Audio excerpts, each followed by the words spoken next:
Greetings, friends. My name is Jim Orbe, and welcome to Pathways of Hope. Today is the Feast of Santo Nino in the Philippine Church, though you can also find that this is the second Sunday in ordinary time. But the gospel reading that I'm going to read to you is what is being used for the Feast of the Santo Nino. So this is a reading from the Gospel of Luke, chapter 2, verses 41 to 52. Now his parents went to Jerusalem every year at the feast of the Passover. When he was 12 years old, they went up according to custom. And when the feast was ended, as they were returning, the boy Jesus stayed behind in Jerusalem. His parents did not know it, but supposing him to be in the company, they went a day's journey, and they sought him among their kinsfolk and acquaintances. And when they did not find him, they returned to Jerusalem seeking him. After 3 days, they found him in the temple, sitting among the teachers, listening to them and asking them questions. And all who heard him were amazed at his understanding and his answers. And when they saw him, they were astonished. And his mother said to him, "Son, why have you treated us so? Behold, your father and I have been looking for you anxiously." And he said to them, "How is it that you sought me? Did you not know that I must be in my father's house?" And they did not understand the saying which he spoke to them. And when he went down with them and came to Nazareth and was obedient to them, and his mother kept all these things in her heart.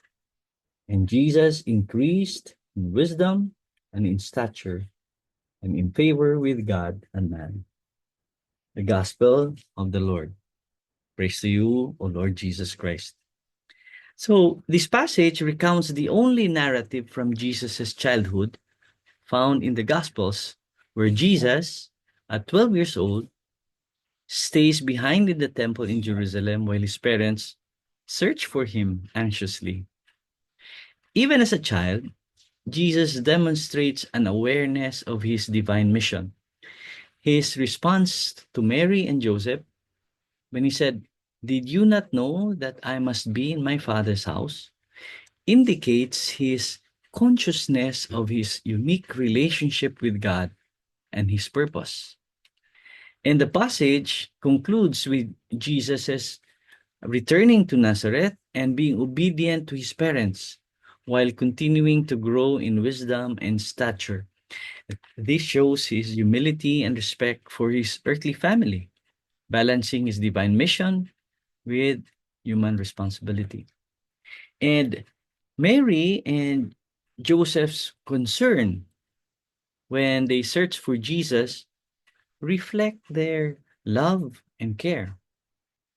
Their confusion about Jesus' response highlights the unfolding revelation of Jesus' mission, which even his parents are gradually coming to understand.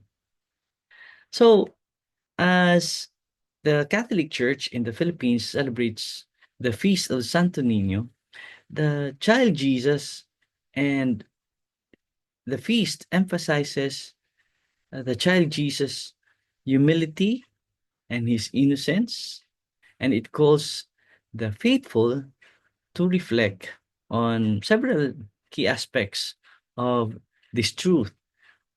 First, like Jesus in the temple, the Santo Nino embodies the humility of God, taking on human form.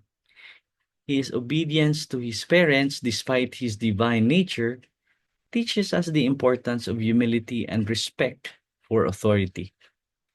Second, the narrative encourage believers to cultivate a deeper awareness of this spiritual calling, just as Jesus did from a young age. And the Feast of the Santo Niño is a reminder to nurture faith and grow in wisdom, following Jesus' example. And we can see the anxiety of his parents, but we are called to trust in divine plan. So the anxiety and eventual relief of Mary and Joseph reminds us to trust in God's plan, even when it is not immediately clear. And the Santo Niño represents God's assurance of his presence and care in our lives, even from a young age.